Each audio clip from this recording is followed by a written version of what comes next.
எனக்கு 2 அசிஸ்டன்ட் தோ அப்படிம்பாரு. அதில் ஒருத்தம்ப பார்த்தீங்கன்னா தாமு நல்ல பாடி நல்ல பிரெயின். அப்போ இன்னொருத்தர் நோ கமெண்ட்ஸ் சிம்பிளி வேஸ் ஏதோ சேர்த்துக்கிட்டோம்னு வச்சுக்கிட்டு இருக்கேன். நாங்கள் எழுதுறப்பவே நாங்கள் விழுந்து வந்து சிரிச்சு தான் செட்டில், அதாவது ஆஃபீஸ் ரூமில் உட்காந்து எழுதுறப்ப விழுந்து வந்து சிரிச்சு எழுதுன இந்த காமெடியாக இருந்தால் கூட செட்டுக்கு போகும்போது அவன் கத்துவாடே நான் கத்தாதரா அடிப்பார். கவுண்டரு சத்தம் போடாமல் கத்துற ஆடிப்பார். இந்த சத்தம் போடாமல் கத்துறாங்கிறது ஸ்கிரிப்டில் கிடையாது. இப்படி ஸ்பாட்டில் அவர் அடித்த காமெடி அந்த சீனில் பயங்கரமாக வந்து எலிவேட் ஆச்சு. என்னடா அது டெரரிஸ்ட் டெஸ்ட்டில் வந்திருக்கேன்னு நாங்கள் எழுதிருந்தோம். அவர் டக்குன்னு என்ன பண்ணுற கவுண்டரோட டேக்கில் என்னடா அது சூட்கேஸ்க்கு உரந்துச்சு போட்ட ட்ரெஸ்லாம் போட்டு வந்துருக்கு. ஹலோ நான் டெரரிஸ்ட் ஆயிட்டேன். எது சிறைச்சிட்டு வந்துட்டியா? 2 பேரும் படுத்துட்டு இருக்கும்போது இவர் ஆரஞ்சு பழம் சாப்பிட்டுக்கிட்டு இருப்பார். போலீஸ்கார் என் மேலே குற்றம் இல்லை போலீஸ்கார் அப்படின்னு கவுண்டர் பண்ணி சொல்லுவார்ல, அந்த சீன் டயலாக்கு போலீஸ் விசாரில் கஸ்டடியில் வச்சுருக்காங்க. இவர் வந்து ஆரஞ்சு பழம் சாப்பிட்டுட்டு இருக்காரு. ஏன்டா டே எனக்கு கொண்டு வந்து பாம்பை போட்டு விட்டுச்சுட்டு நீ உட்காந்து ஆரஞ்சு பழம் சாப்பிட்டுட்டு, இவ்வளோ தான் ஸ்கிரிப்டில் இருந்துச்சு. அதை வந்து அவங்க 2 பேரும் பேசி இம்ப்ரூவைஸ் பண்ணது தான் இப்போ நம்ம படத்தில் பார்க்குறது.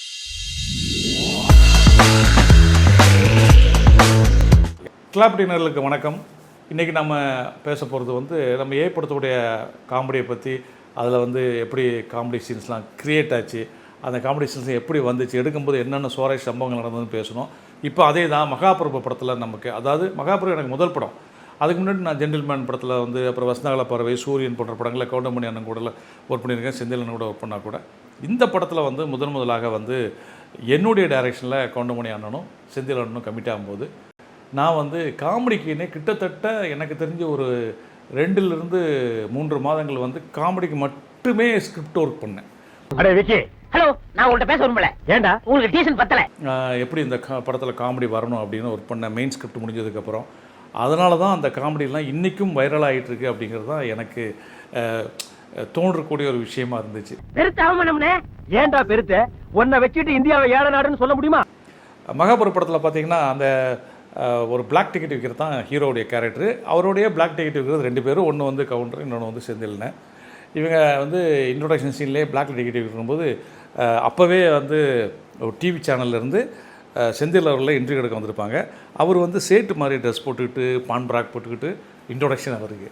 பேசிக்கலாம், நான் ஒரு நார்த் இந்தியன். என் அசிஸ்டன்ட் 2 பேர் தான் தமிழ்நாட்டுக்காரவங்க. ஓ, உங்களுக்கு அசிஸ்டன்ட்டுக்கு இருக்காங்களா? தோ 2 பேர். எனக்கு 2 அசிஸ்டன்ட் தோ அப்படிம்பாரு. அதில் ஒருத்தம்ப பார்த்தீங்கன்னா தாமு நல்ல பாடி நல்ல பிரெயின். அப்போ இன்னொருத்தர் சிம்பிளி வேஸ்ட் அப்படிம்பாரு. அப்போ பின்னாடி கவுண்டர் அப்படி எட்டி பார்த்து அவர் சொல்கிறத பார்த்துக்கிட்டு இருப்பார்.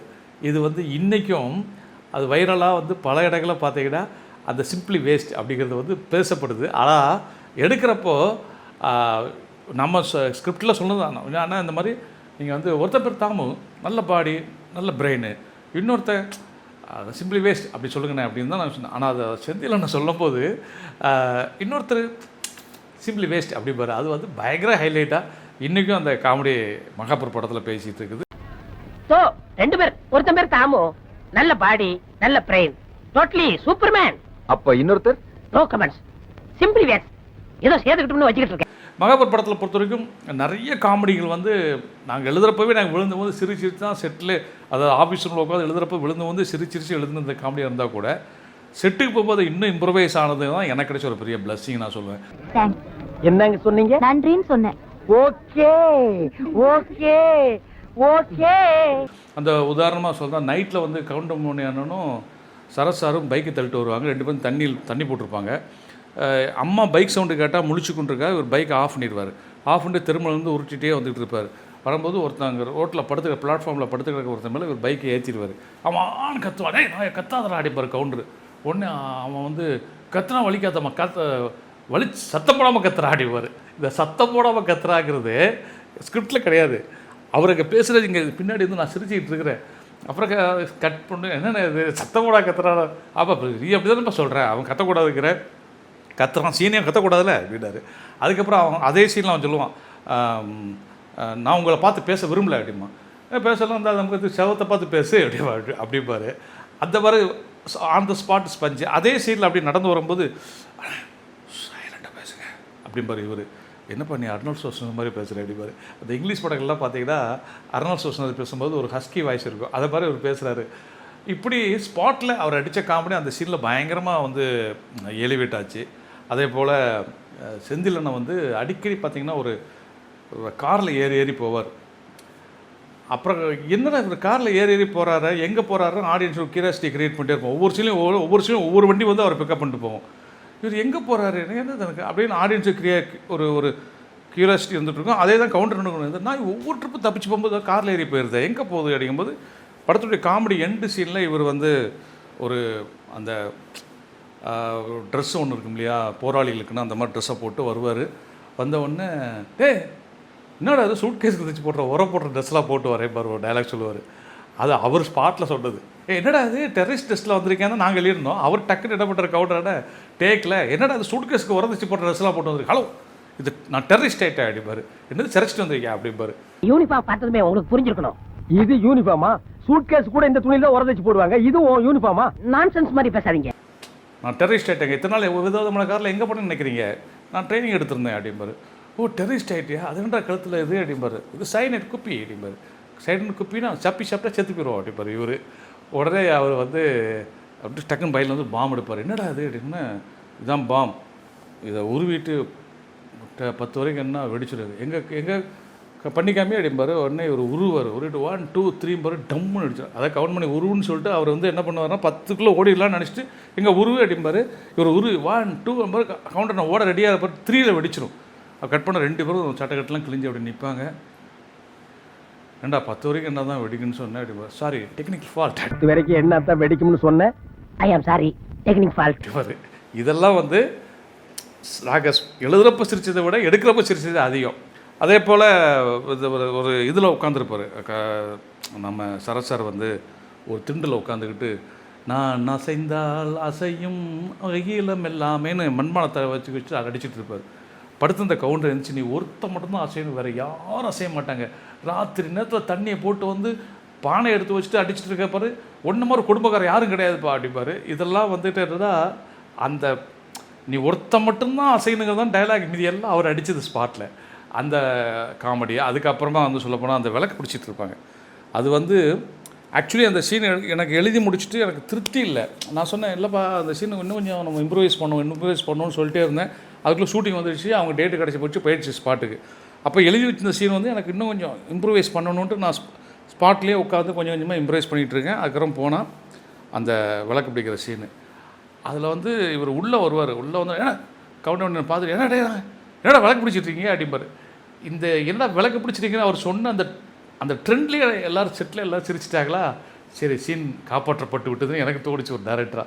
உடனே இவர் ஹலோ டீசெண்டாக பேசுங்க, இது இன்றைக்கி தாமுக்கு பிறந்தநாள், அதாவது லவ் சர்வீஸ் பண்ணிகிட்ருக்கோம் அப்படிம்பாரு. என்னது லவ் சர்வீஸா? ஆமாம் அப்படிம்பாரு. அந்த லவ் சர்வீஸ்னு பேசுகிறது. அதுக்கப்புறம் வந்து இவர் வந்து திடீர்னு கன் எடுத்துருவார். கன் எடுத்து வச்சுட்டு டைலாக் பேசுவார். என்ன சொன்ன நீ? மறந்துட்டேன்டா. காட்டுறேன், இந்தியாவை திருத்தி காட்டுறேன். இதெல்லாம் வந்து ஸ்கிரிப்டில் இருந்தது அவங்க ஸ்பாட்டில் பேசும்போது இம்ப்ரூவைஸ் ஆன ஒரு விஷயங்கள். இன்றைக்கும் அந்த காமெடிலாம் பார்க்கும்போது அவ்வளோ ஃப்ரெஷ்ஷாக இருக்க காரணம்னா அவங்களுடைய முழுசாக கொடுத்த அந்த ஒரு கான்ட்ரிபியூஷன். அதே மாதிரி இந்த பாம்பு அடித்ததுக்கப்புறம் இவங்களை டெரரிஸ்ட்டுன்னு அரெஸ்ட் பண்ணி போலீஸ் வச்சு ஹாஸ்பிட்டலில் போலீஸ் கஸ்டடியில் என்கொயரி கொடுப்பாங்க. 2 பேரும் பக்கத்தில் பெட்டில் படுத்துருப்பாங்க. 2 பேரும் படுத்துட்டு இருக்கும்போது இவர் ஆரஞ்சு பழம் சாப்பிட்டுக்கிட்டு இருப்பார். போலீஸ்கார் என் மேலே குற்றம் இல்லை போலீஸ்கார் அப்படின்னு கவுண்ட் பண்ணி சொல்லுவார்ல. அந்த சீன் டைலாக்கு 2 பேரும் பேசுகிற டைலாக் எல்லாமே ஸ்பாட்டில் அவங்க ஒருத்தருக்கு பேசி டெவலப் பண்ண டைலாக் தான். ஸ்கிரிப்டில் இருந்தது போலீஸ் விசாரில் கஸ்டடியில் வச்சுருக்காங்க. இவர் வந்து ஆரஞ்சு பழம் சாப்பிட்டுட்டு இருக்காரு. ஏன்டா டே எனக்கு கொண்டு வந்து பாம்பை போட்டு விட்டுச்சிட்டு நீ உட்காந்து ஆரஞ்சு பழம் சாப்பிட்டுட்டு, இவ்வளோ தான் ஸ்கிரிப்டில் இருந்துச்சு. அதை வந்து அவங்க 2 பேரும் பேசி இம்ப்ரூவைஸ் பண்ணது தான் இப்போ நம்ம படத்தில் பார்க்குறது. அப்படி ஒரு காமெடியன்ஸ் வந்து சீன்ஸ் வந்து அப்படி இம்ப்ரூவைஸ் பண்ணுவாங்கன்னா அது அப்படி இருக்கும் அப்படின்றதுக்கு வந்து மகாபுரம் காமெடி நிறைய. அதில் பார்த்திங்கன்னா ஒரு கம்பம் இருக்கும். அந்த கம்பத்துக்கு கீழே வந்து கவுண்டி மன்னனை காதை வச்சு கேட்டுக்கிட்டே இருப்பார். அப்போ செந்திலன் வருவார். வந்து அவரும் க்ரௌடு மொத்த க்ரௌடும் வேடிக்கை பார்த்துட்டு கவுண்டர்னு பார்த்துட்டு இருக்கும்போது ஹலோ இந்த பக்கம் வாங்க அப்படின்ட்டு சாரி கவுண்டர் மன்னன் காதை வச்சு கேட்டுக்கிட்டு இருப்பார். ஆமாம் கவுண்டர் மன்னன் காதை வச்சு கேட்டுக்கிட்டு இருப்பார். செந்திலன் வந்து பார்ப்பார். பார்த்துட்டு என்ன அப்படின்னா க்ரௌடில் ஒன்று சொன்ன தெரில ரொம்ப நேரமாக காதை வச்சுட்டு இருக்காரு எதுக்குன்னு தெரில அப்படி ஒன்று ஹலோ ப்ளீஸ் இந்த பக்கம் வாங்க அப்படின்ட்டு இவர் போய் காதை வைப்பார். காதை வச்சு இப்படி கேட்டுட்டு என்னங்க ஒன்றும் சத்தத்தையே காணுமே அப்படின்னா கவுண்டமணி ஓங்கி அடிச்சு கரண்ட் கம்பத்தில் காதை வச்சு கேட்டால் கரண்ட் போகிற சத்தம் கேட்கணும் எவனோ சொன்னால் நானும் காதை வச்சுட்ருக்கேன் எனக்கே கேட்கல இப்போ வந்து காதை வச்சு உனக்கு எப்படா கேட்கும் அப்படின்னு இவர் சொல்லுவார். இவ்வளோ தான் இந்த காமெடி எழுதியிருந்தது. அப்போ செந்தில்னு என்கிட்ட என்ன சொன்னார்னா, சார் என்ன பண்ணுங்க அந்த க்ரௌடில் ஒருத்தன் இவங்களுக்கு வேலையே இல்லைப்பா அப்படின்னு சொல்லட்டும், அதுக்கு வந்து கவுண்டர் என்னன்னு ஏதாவது கவுண்டர் போட சொல்லுங்கள், அவர் நல்லா சூப்பராக போடுவாருன்னு செந்தில்னு என்கிட்ட சொன்னார். உடனே நான் சொன்னேன் சரின்ட்டு க்ரௌடில் ஒருத்தரை கூப்பிட்டு நீங்கள் சொல்லுங்கள் இவங்களுக்கு வேலையே இல்லைப்பான்னு சொல்லுங்கன்னு சொல்ல வச்சுட்டேன். கவுண்டர் பண்ணிட்டு அண்ணா நீங்கள் வந்து இந்த மாதிரி செந்தில் அடிக்கிறீங்கன்னா செந்தில்னு அடிக்கிறீங்க அடிச்சோன்னே ஒருத்தன் உங்களுக்கு வேறு வேலையே இல்லைப்பா அப்படின்னு சொல்லுவான். நீங்கள் திரும்பி பார்த்து ஷாக் ஆவீங்க, அதோட சீன் முடிஞ்சிச்சுன்னு அப்படின்னோடனே ஓகே அப்படின்ட்டார். டேக் எடுக்கும்போது தான் அவர் சொல்லுவார் இவங்களுக்கு வேறு வேலையே இல்லைப்பா அப்படின்னா கவுண்ட் பண்ண ஹலோ நீங்கள் இங்கே வாங்க கண்டிப்பாக அவரை கூட்டு சொன்னோட நீங்கள் எங்கே வேலை பார்க்குறீங்க, அவன் நான் சும்மா தான் இருப்பேன். அடனாத நீ சும்மா இருந்துக்கிட்டு நீ வந்து எங்களை வேலை இல்லைன்னு சொல்கிறியா அப்படியே அந்த சீனை கொஞ்சம் எக்ஸ்டெண்ட் பண்ணி முடிப்பார். அது வந்து பயங்கரமாக தியேட்டரில் கிளாப்ஸ் கிடச்சிது. ஆக்சுவலி நான் வந்து பல தடவை சொல்லுவேன், நடிக்கிற ஆர்டிஸ்ட்டுக்கு நாம் ஸ்கிரிப்டை கொண்டு போகும்போது அவங்க ஒரு விஷயத்தை இம்ப்ரூவைஸ் பண்ணுவாங்க. அந்த இம்ப்ரூவைசேஷன் வந்து அவ்வளவு சீனை வந்து எலிவேட் பண்ணும். அதில் எஸ்பெஷலி கவுண்டமணி செந்திலான காமெடி வந்து என் படம் மகாபுர படம் மட்டும் இல்லை, அவங்களுடைய எல்லா படத்து காமெடியும் நானே சம்பவம் தான் போட்டு பார்த்துக்கிட்டு இருப்பேன். ஏன்னா அவ்வளோ டைமிங் அவ்வளோ போட்டு வாங்குறது எனக்கு தெரியும். அவர் கூட உங்களோட ஒர்க் பண்ணதால் இதில் எந்த இடத்துல அவங்க இம்ப்ரூவைஸ் பண்ணியிருப்பாங்க, எந்த இடத்துல அவங்க கொண்டு வந்திருப்பாங்கன்னு. அதில் எனக்கு மகாபுர காமெடி இன்றைக்கும் பேசப்படுற காமெடியாக இருக்குன்னா அவங்க 2 பேருடைய பங்களிப்பு ரொம்ப முக்கியமான காரணம். அதில் ஒரு முக்கியமான விஷயம் மட்டும் நான் வந்து சொல்லணும். கவுண்டமணி ஆனனுக்கு வந்து எடிட்டிங் சென்ஸ் பயங்கரமாக உண்டு. அது நிறைய பேருக்கு தெரியாது. அவர் வந்து ஸ்கிரிப்டை படிக்கும்போது சொல்லுவார் இந்த சீன் இங்கே முடிஞ்சு போச்சுப்பா அப்படி மாதிரி. நான் அவர்கிட்ட கோ டைரக்டராக ஒர்க் பண்ணும்போதும் பேடு கொடுத்து அவர்கிட்ட பார்த்துருக்கேன்.